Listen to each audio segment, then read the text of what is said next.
Civilized Society.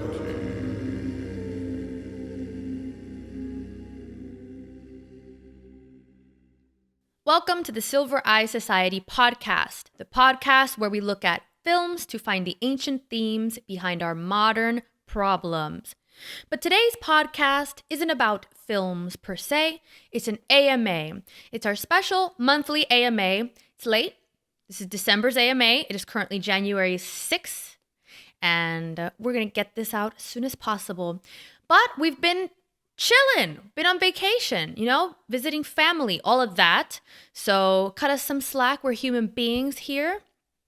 But we've got a lot of questions for this AMA. So we're going to split this episode into a part that you're watching now, which is public, and another part with the juiciest questions that will be for patrons only. You can sign up to see that part on our Patreon page for the Silver Eye Society. So let's jump right into these questions because we've got quite a lot of them. I'm going to briefly pick out a few of them to give a preview of things to come.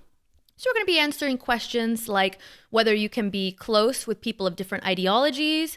This is a big one, which is basically how to pursue truth and how to tell the difference between whether you're being, whether you're overdoing it in trying to deconstruct the world around you or just trying to observe it. We've also got a question from the Cheers to Fears podcast about which subgenre of horror we would choose to live through in real life. It's a great question. And celebrity crushes, and analyzing a quote by James Baldwin, hallucinogenic experiences, lots of good stuff. So let's jump right into the beginning. But Justin, would you like to introduce yourself? I know that you hate when I dominate the intro, even though that's my job as the star, face, and founder of this podcast. But please, have a word. Happy New Year. That's what I'd like to give the word. It is actually January 7th, not January 6th. Oh shit, are you serious? This is late. Yeah, it's the date can be found on most computers in the bottom right-hand corner. Anyway, no, I'm ready to answer these questions from the last year, which we're just now getting to. And I'm just ready to go. I'm ready for new words of the podcast for the year. I am ready to start in a timely manner so that we can start our podcast in a timely manner. I just think that time is a great theme that, that's pretty racist. Working through Didn't timeliness. You hear? Time is racist. So I reject that. I am ignoring. Yeah. That. I don't. I ignore time. Anyway, let's jump right in. I didn't know that it was January 7th. But now I know that. So here we are. We're learning so many things already in this AMA. Let's get to the first question, which is a big one. Also kind of proves my point, doesn't it? Yeah, I'm like a day behind.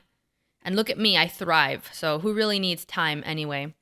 Let's get to some What's the first question? Serious matters. Fire up that question. I'll answer it. I'm ready. Question. Can you be close with people of different ideologies? This is a depressing question, to be honest, but it's a pertinent question because it's the question everybody wants to know nowadays. Can we be friends with people that don't think the same way that we do, don't have the same beliefs that we do? If you asked this question about 15 years ago, people would think you were a fucking asshole, that you would be able to even consider whether it's possible or not. It was taken for granted that we could all live together and you respect religions and you respect different viewpoints. But then this new idea came through, which is actually tolerance of different viewpoints that oppose your own is weakness and only enables the destruction of the tolerant society that you want. It's kind of this upside down idea. Intolerance is tolerance and no freedom is freedom. This kind of upside down world, backwards speech. I reject that. I don't think it's working out very well. So I think that's the best way to see whether this idea of not being able to live and let live is the best path is actually that. Does everybody seem to be having a great time enacting that belief? I don't think so. I live by a different idea, which is it is not even a choice whether you want to be friends with people of different ideologies. You actually already are. We're kind of defining all ideology in terms of very specific, well-known labels, which is leftist, liberal, Republican, libertarian, so on and so forth. But everybody has their own ideology, realistically, because everybody has their own viewpoint on the world. They may largely overlap when they're in the same political ideology or religious ideology, but even in that sphere, people differ. So we're already friends with people that have different ideologies. It's just how far can you take that? I think that if you already understand that people have their differences in how they view the world, no matter how similar they are to you, and you learn to appreciate that, not as an obstacle, but as the natural order of human beings being able to be different from each other, then the question has an obvious answer, which is yes, it's actually a good thing to be able to be friends with people of different ideologies. I mean, of course, you take the limits on what you think those ideologies that you want to have in your life are. But I think it's more important to me to have friends that are that kind of value certain modes of living, which is being curious, being more self-aware, being open to discussion, because that's what makes having different ideologies a possible reality for friends, if you can actually grapple with that difference instead of just becoming defensive and fighting each other. How do you navigate those differences? That's more what's important. If you can, then yeah, you can be friends with anybody of any ideology, whether you find that ideology abhorrent or not. You can actually learn to differ on things in a productive way without accepting it, but still respecting that difference. I think it's a yes. I give it a yes. I give it a, what are we talking about here? The question why is everyone, no, I understand the question. I'm saying, is everyone really walking around upholding their ideologies, which people can barely read? They read at like an 8th grade level in this country. What are you talking about? Who are all these ideological soldiers walking around? It's just people that are addicted to news and headlines, and then they think, this thing. Look, I understand. There are serious people who do have laid out ideologies, whatever it is, and they, throw those out there, push those, whatever. And I'm not saying that everyone doesn't have their idea, but why are we doing this? I don't understand why all of a sudden we're walking around thinking like, I am the defender of this ideology. What are you talking about? You work at Starbucks or you work at what are we doing? I don't understand. I get it. I do understand it. And I'm joking a little bit because I do understand it because I have had political differences with friends in the past, and it's caused problems. This is a recent phenomenon. I'm joking a little bit. But at the end of the day, the way we actually live our moment to moment, minute to minute, hour to hour, day by day, month to month, year to year, decade to decade, our lives, the way we live our lives, are we really all walking around with like members of the Red Guard or whatever? Like, what's going on here? It's not. It feels a little bit. What I think happens is this. This is something I noticed, especially during the last year and a half of the pandemic, is that people chose, and I think I've said this before, people chose to use ideological differences on politics in order to shun others in a time of chaos and potential scarcity. That's what I actually think happens. I think when things, and I know this is a dark thing, but this is what I believe happens. I believe when things become chaotic and people are uncertain, they're more prone to having less tolerance for other people's viewpoints. And they use that as an excuse because no one knows because it's a lot easier to shove aside a Trump supporter or a Biden supporter for your roll of toilet paper that you're scrambling for in the grocery store in apparently the richest country in the world. It's a lot easier to do that if you can be like, they're against me. So that's what I think. I think that assuming, if ever, everything kind of calms down a bit, then this question will become less relevant. And I hope that that is the case for all of our sake. Yeah, it's whack, okay? Our collective sakes. I just think that I like to approach it from the now dead, but once upon a time, journalistic perspective, which is have curiosity about things without necessarily thinking you need to adopt them or that your curiosity somehow validates that thing. I mean, back in the day when there were all these cool, like Animal Planet or whatever, Natural Geographic journalist shows, they would go to places where there was tribes and they were like, we're gonna slaughter this pig and it's cool. And I was like, I'm not into that.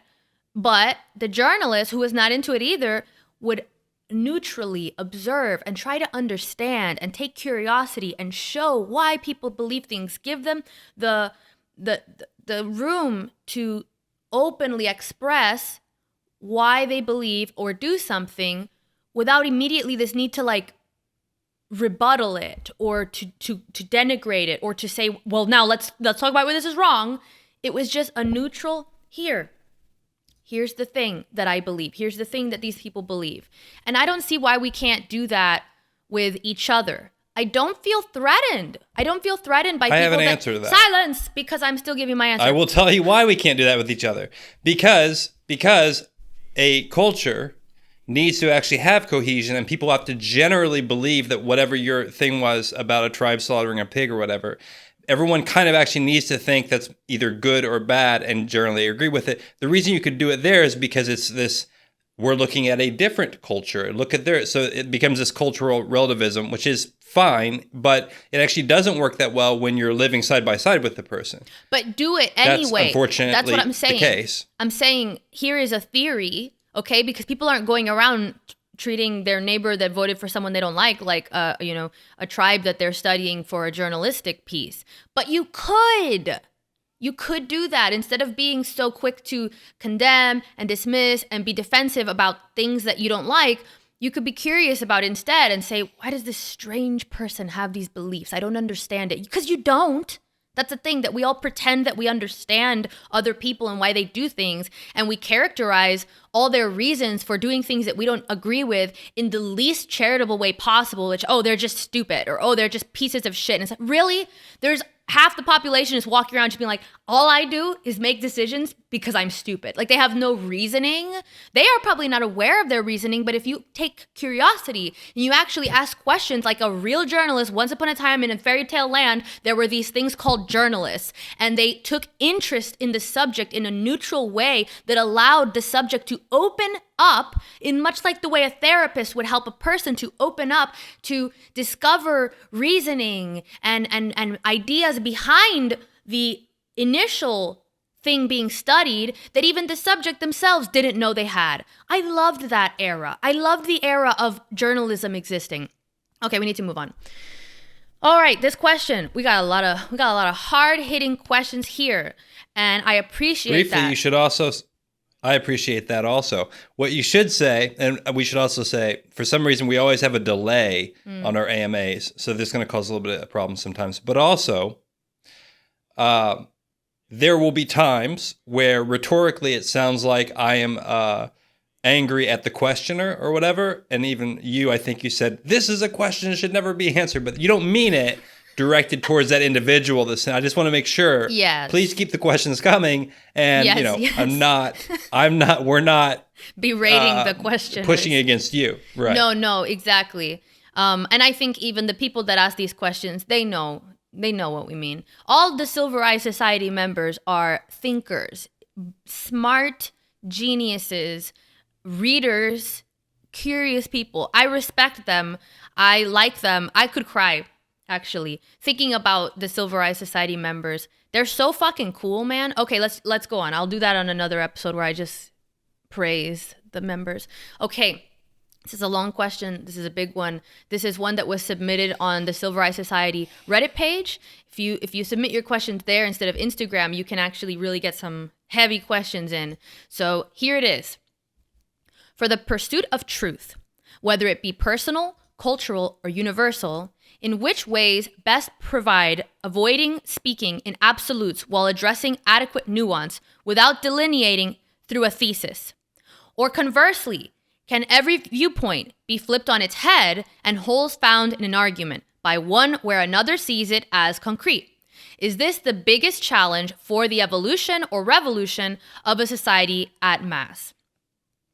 So let's analyze that question first and boil it down to something smaller that we can grapple with in this shorter AMA. Okay. Are you asking me to do that, or No, I'm gonna do it. It's a big question because it may be one of the most important questions for discussing all the ideas that we discuss, which is, can you even really get to a truth? Or if you speak about things, particularly when you're speaking about things in absolutes, even if you're adding nuance in,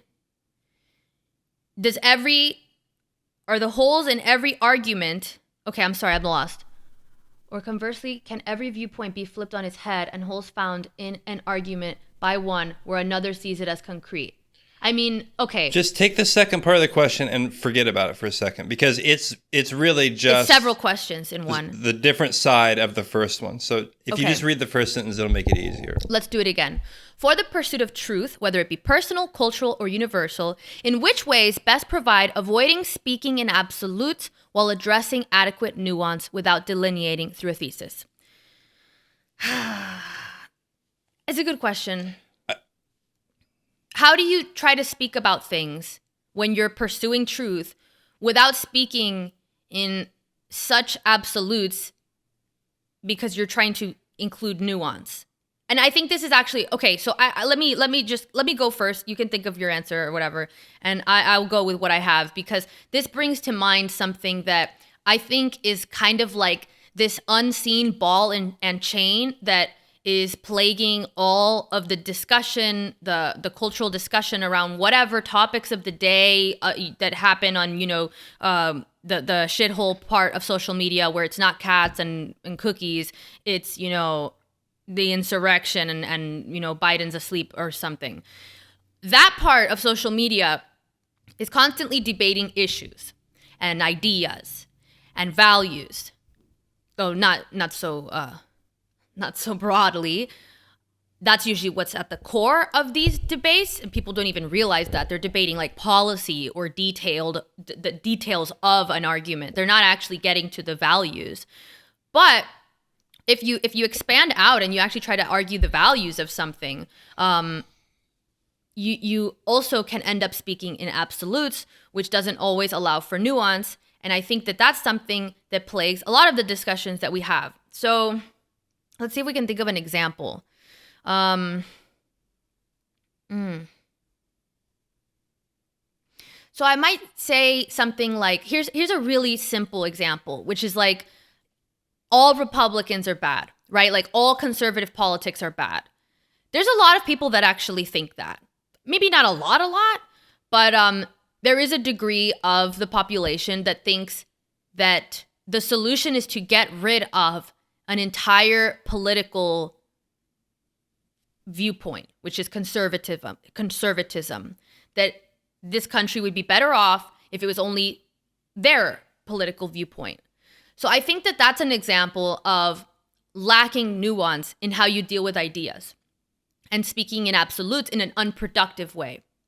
Now, there's another way to speak in absolutes that doesn't necessarily include nuance, but I think that we have to be the ones to be smart enough to understand that nuance always exists. So I might say something like, it's always important to tell the truth.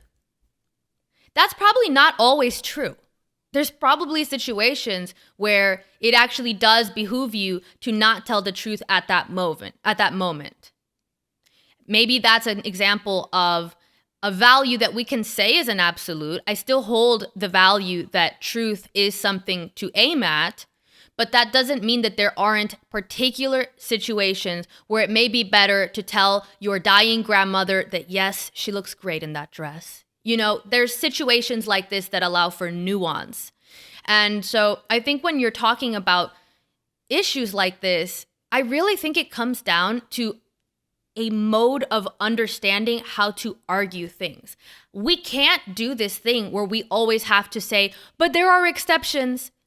We have to just already know that. That's why when I think of, philosophy and debating values and these kind of philosophical arguments, I think of people that were philosophers, that were scholars, who already knew this. They were at such a higher level of debating ideas that they would never, start an argument by saying, we know there are exceptions, because that's like baby shit.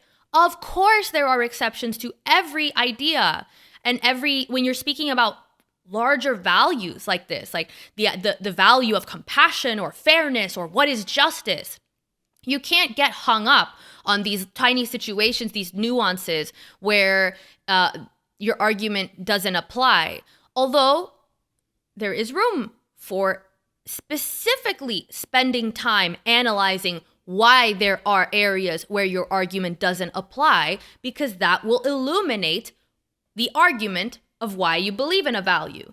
Understanding where it falls short or where you cannot apply it helps you understand why you apply it and why it's good.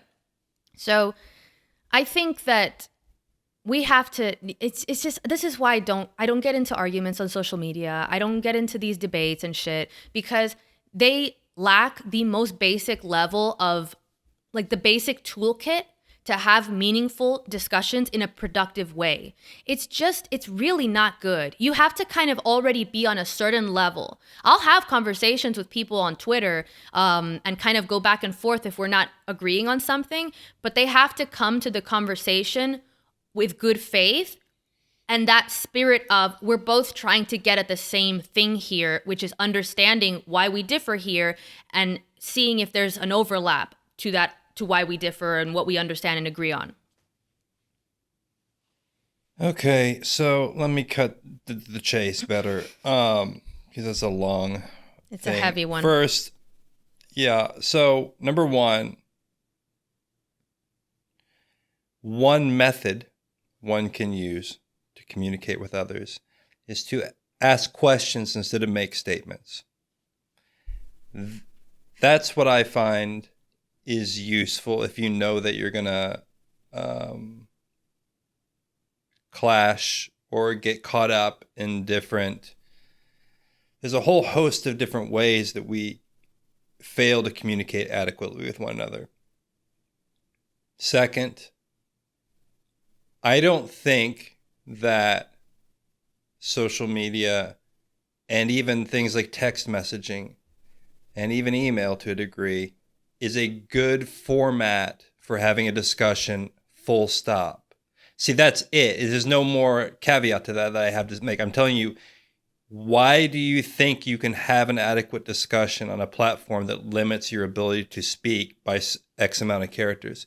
Probably, if you want to seriously be able to speak and go into a topic and explore it with someone else who might have an opposing view or learn something yourself through discussion, it takes hours, and maybe we should go back and look to some of the formats of the past, like actual debate, the rules of debate, the times we have to speak, which I'm not particularly familiar with, but maybe we should look back to the past for older forms of communication.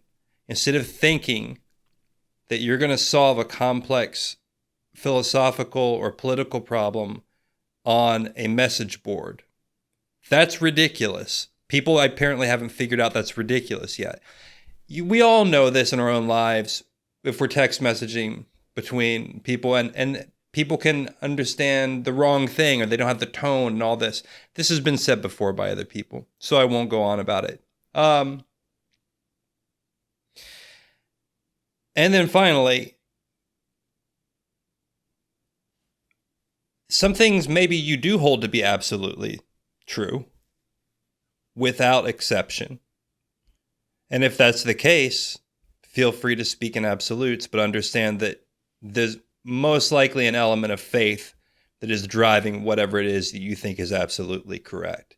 I think it's pretty difficult to think otherwise. I could be wrong. Prove me wrong. Just don't prove me wrong on Twitter or Reddit or whatever, because I don't want to fucking listen to it. We're just caught up right now in a nexus of bad infrastructure for communicating correctly. We're not talking to each other face to face much anymore. This started before the pandemic and all that, but even less so in the last couple of years. So Yeah. And then the other question is, unless you're a philosopher or a professor or something, why are you? There's a part of me. It's like, what do we do? Why? Why has this become the mode of behavior for people to? And it's not, because, look, we're doing a podcast. We're in a certain little world. The people who are listening to this are in a certain little world that want to talk about ideas, share ideas, all that kind of stuff. A lot of people don't care. So it's not even their problem so much, which good. That's great. So the small amount of people that do want to do this and all that, they will need to figure out how to best communicate and all that. I don't have the exact answer.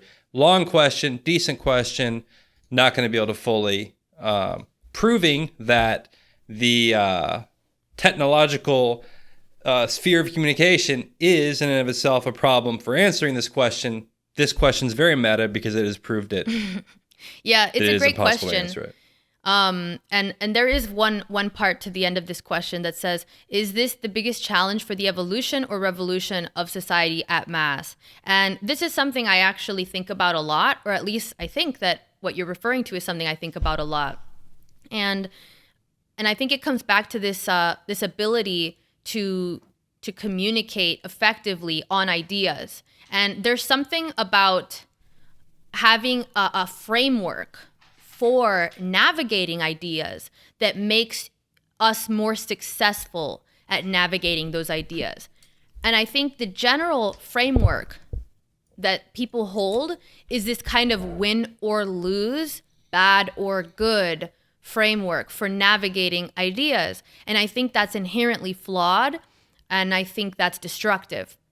And that format is an impediment to the progress of humanity, because in so many ways, it is ideas that have helped us to progress as a species as a society. And I think particularly now, as our little bodies waste away and we rely so much on technology and information and intellect to move forward as a civilization, it's very clear that the exchange of information between people and the collaboration on finding truth is what will lead us to progress further as a species and as a society. So if we can't get that right, it is very much an impediment. I see perhaps one of the larger impediments, that at least one that is within our realm to solve, and it's something of our own doing. I think that... I reject some of that. Oh. You have a built-in belief that progress is constant and always forthcoming, and that's an assumption I don't necessarily share. It's possible, but don't know. Well, you think that we're and the question itself says, "Oh, we're going to evolve, and this is a society or have a revolution." There's a built-in idea that something is going to progress and get better, and that is just something that's a kind of Western notion of how time works also, but that may not be the case. Maybe we reached an endpoint. Maybe this is where it goes down, and Twitter is where the Enlightenment dies. That's the end, yeah. I don't know. Well, I mean, I'm saying it as a bit of a joke, but not entirely. Maybe Twitter is where the Enlightenment dies. Well, kind of a bad ending. Like, that's it. That's what killed us, social media and technology, and we just exited ourselves from society. We couldn't. I mean, I do think that we're in a negative kind of freedom where we're so free as a society but we are not thriving with that freedom because we don't have the cultural cohesion to understand what freedom means and the responsibility of using our freedom.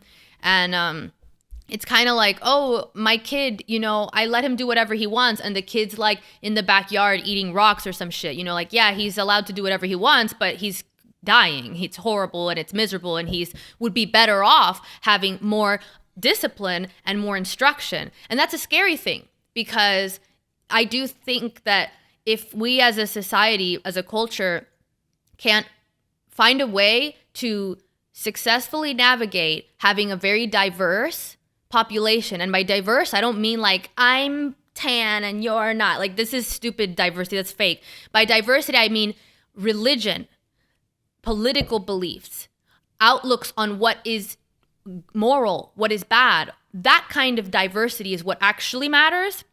And skin color and all that is just kind of a shorthand for diversity. That's the phenotype of diversity. What actually makes people diverse and why people discriminate against other people is because of the differences in moral beliefs and pursuits and religion and all of that. So if we can't figure out how to navigate those differences without being forced to navigate them, that's the difference. We are very diverse. We are very free. This is a lot. People don't grapple with how difficult it is to manage both of those things together. And if we don't figure that out, then I think we lose one of them at least. And it's probably just going to be freedom is what it is. Because I think diversity is kind of, in a way, here to hang out. But I think we would just end up in a kind of a more, we'd end up with a overcompensation for freedom as a society that ends up with a kind of maybe soft authoritarianism. I'm not sure exactly how that would work out. But I do think that that we're faced with some important tasks, obstacles as a culture and society to solve. And one of them is being able to work together, man. It's like we can't. We're just destroying ourselves as a society. It's pretty bad. So let's move on to the next question because we're getting bogged down. So there's a part 2 to this question, which is, could you also elaborate on where you think, feel, believe the threshold lies between critical thinking and obsessive deconstruction? I really like this question because I think that it's really apt for a lot of what you see on the kind of pseudo-intellectual social media deconstruction, which is, let me tell you how smartphones are racist, and let me tell you how books are discriminatory against people with no hands or whatever. You can do that. You can take anything and read between the lines and analyze it to find any conclusion you want. That's the power of a human mind. That's the power of intellect, is that you can start out with the outcome and then work backwards to justify it. But that's not how you actually find the truth. That's how you maintain a belief that you have. So I think that the difference between actually pursuing truth in the form of critical thought and this kind of obsessive deconstruction, I think that's an interesting idea even to call it that. There's something about obsessive deconstruction that views... What is that belief? It's almost a belief that everything should be analyzed to get back to your viewpoint. That's what I see that makes that so destructive, is that it's the opposite of truth-seeking. It's not an openness.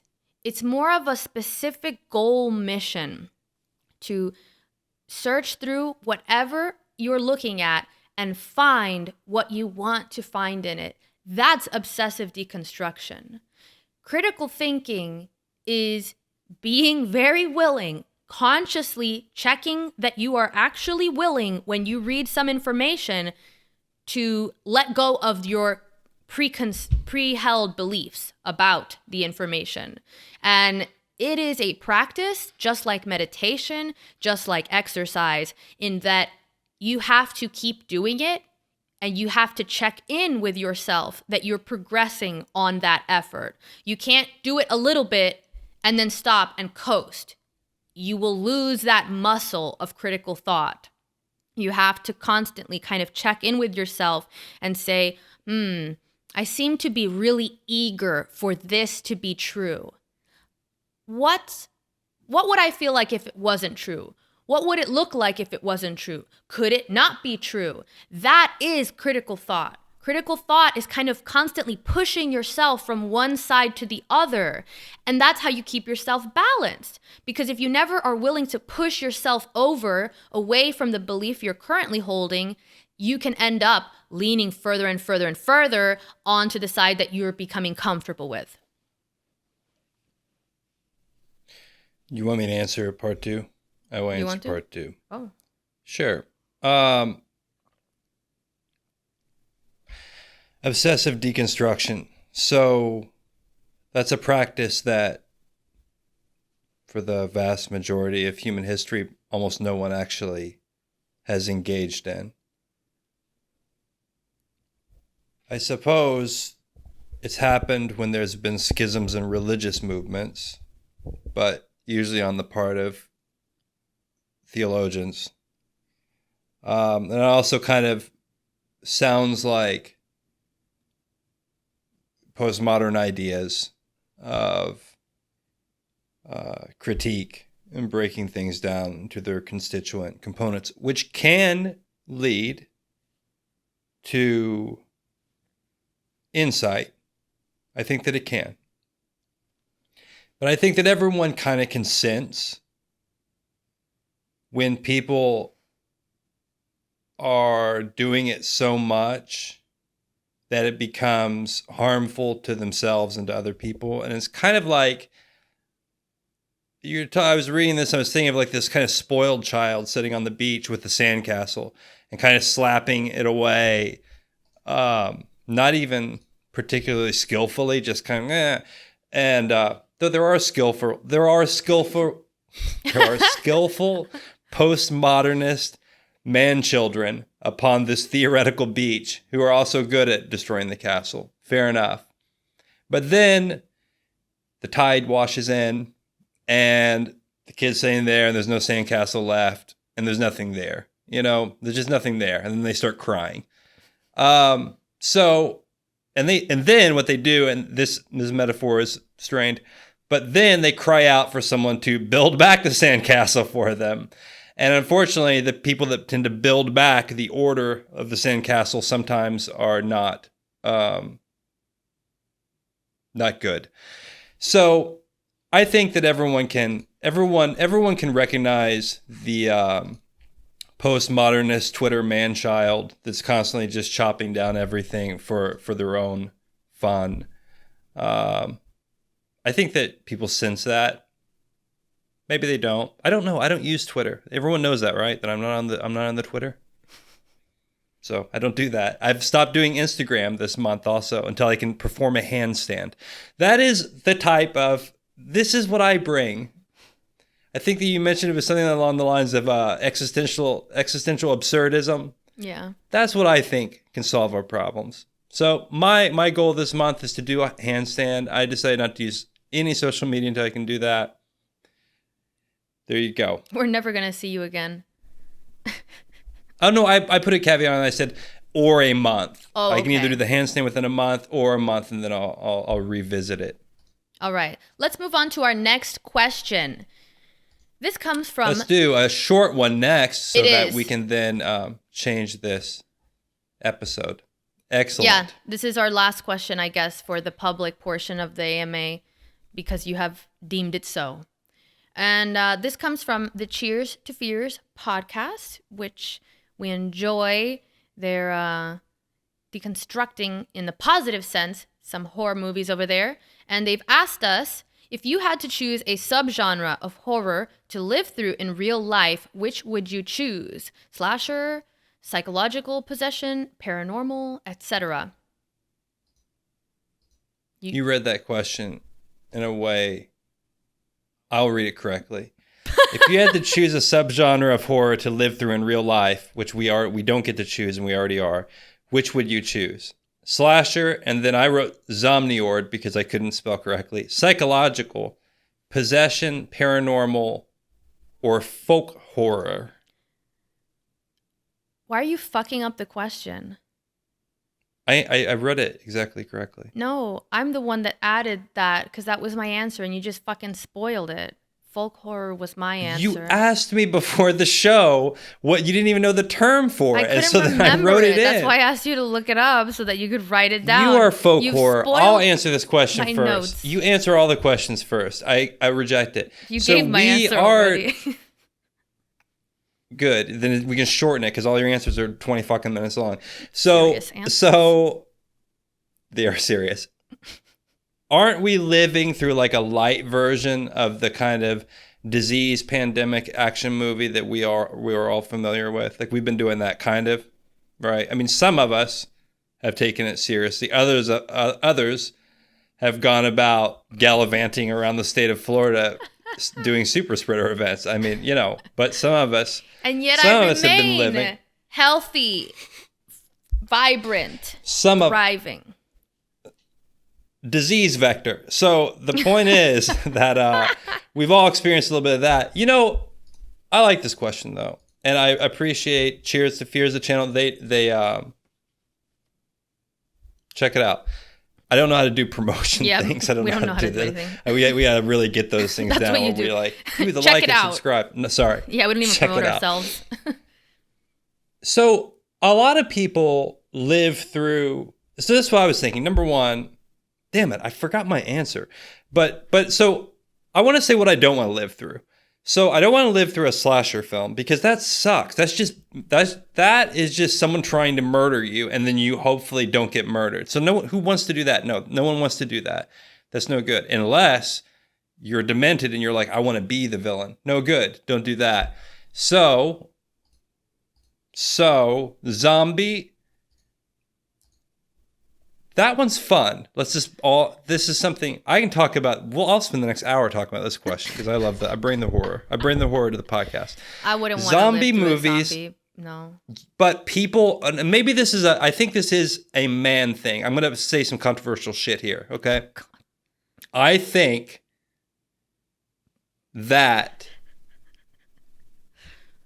people like to fantasize about the apocalypse because it's a way of wiping clean the slate of their depressing lives. I know this is the case for some people. It's fun. Now, not in reality. If there were actually zombies and the world had fallen apart and all that. But this is why zombie movies are fun. This is why people love them. Think about it. Because there's no rules, anarchy. It's not like you just get your weapons and all that and you go off. And it's really a kind of pioneer mode. Yeah. Survivalist pioneer mode where you can... It's sexy. Where you can push aside the rules you are the and ruler. Ethics and mores to a degree, but then you also still see in these movies people holding on to the values of, they don't all turn in, which in reality, what I think would happen is no one would even understand the horror that is within them that would be unleashed in an apocalyptic environment. I mean, war is kind of an apocalyptic environment. Some certain battles and certain wars in history are pretty close to zombie apocalypse. It's just not zombies, but it's like people reach some levels of like what you'll do to survive or what you'll do against an enemy. Good, true. Psychological horror, I mean, no one wants to live through that. That's terrible. People who have actually psychological illnesses, the extreme ones, do essentially live through that subgenre of horror, I would assume. People that are schizophrenic, people that have really... Yeah, I mean, that is psychological real horror. Life psychological horror. That's terrible. So, no, I would not want to live through that. Possession, nope. Hands off. Don't possess me. Don't tread on me or possess spirits. Me. Don't do either. Paranormal in general, I guess that's more, no one really... it depends what kind of paranormal. Like the X-Files. The X-Files, maybe. But, what was the one where they come and they experiment on you every night and then they wipe your memory? The fifth kind? The fourth kind? No, fourth kind. It was the fourth kind with Mila Jovovich. Wasn't it with her? and the aliens would come to abduct you every night, and then you wouldn't really remember what would happen, and they would experiment on you. Those are the kind of aliens I don't fuck with. The ones that experiment on you because they're already breaking fucking human rights, dog. Like, you know, just because you live on another planet, they're supposed to be more advanced, but they're like, oh, we're going to experiment. It's like, have you not even heard of veganism? Like, at least humans started to do that like thousands of years ago. They were like, you know what? These animals look like they feel pain. Maybe not. These aliens come living around however long they have, and they're like, we're going to fucking torture you. What? That's pretty primitive. No. What if the aliens are plant-based sentient beings? They're like broccoli aliens, and meat to them is their veganism. And so therefore, they would never experiment on a fellow plant life, but they would experiment on the meat people, which to them, see, we can go forever on this one, these kind of questions. Bring the horror. Also, please, viewers, go ahead and direct all comments and questions, all that towards her, because I don't want them, except stuff having to do with horror movies, because I think she just said the fifth kind. That's not real, is it? It's the fourth kind. I don't think that's real. Dude, it is. It's a movie. It's a movie. It's a movie. The fourth kind? Okay, well, Look it up. Look it up right there. You look it up while I give my answer. My answer is... My answer is not finished. Well, you're the one that's taking issue with me. So my answer is folk horror, which is the genre of Midsommar and the genre of Midsommar's predecessor, Wicker Man. I like this because I think I may have a chance to survive and or thrive in folk horror, because I am ready to worship the tree gods. I am ready to run through the spirit with the spirit animals and worship the nature gods and sacrifice my ex-boyfriends. I'm ready to do it. I'm ready. So folk horror, I do it. I just don't want to be on the wrong end of it. But I may be able to survive. I think that, and at least it would be the most aesthetic kind of horror movie to live through. You know, it would be the most pretty one. If I got to live through a horror movie, at least make it, you know, visually dynamic. And it's like... Yeah, that is the title. I tell you of the movie. This. I tell you. I do remember, I think I actually saw that a long time ago. Yeah, of course. It's very famous. I want on my tombstone it's not very famous, in the horror movie world. Once I die in the horror movie world, it should have those labels like Netflix does when it says like, this is visually stunning. I want that on my tombstone. Like those little labels like psychological thriller, visually stunning, dark comedy. You want someone to write blurbs as your epitaph. No, I just want the genre notes. I think that ends this. I think that ends this. Your epitaph is going to be IMDb reviews. It's going to be Rotten Tomatoes review on my 1.5 stars for timeliness. You would never be. You can't be in a folk horror because you wouldn't show up on time to be involved in the folk horror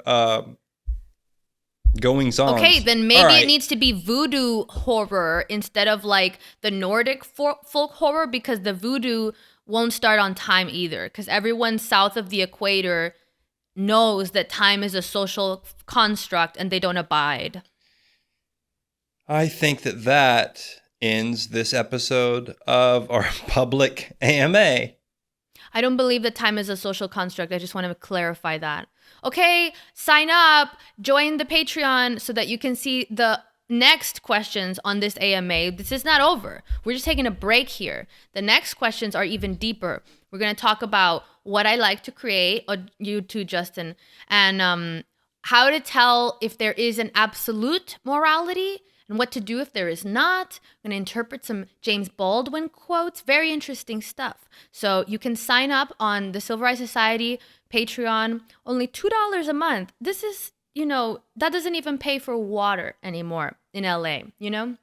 So $2 a month, you get every MA, you get to ask questions, you get to talk to us because I'll answer faster because I care more if you're paying $2 a month.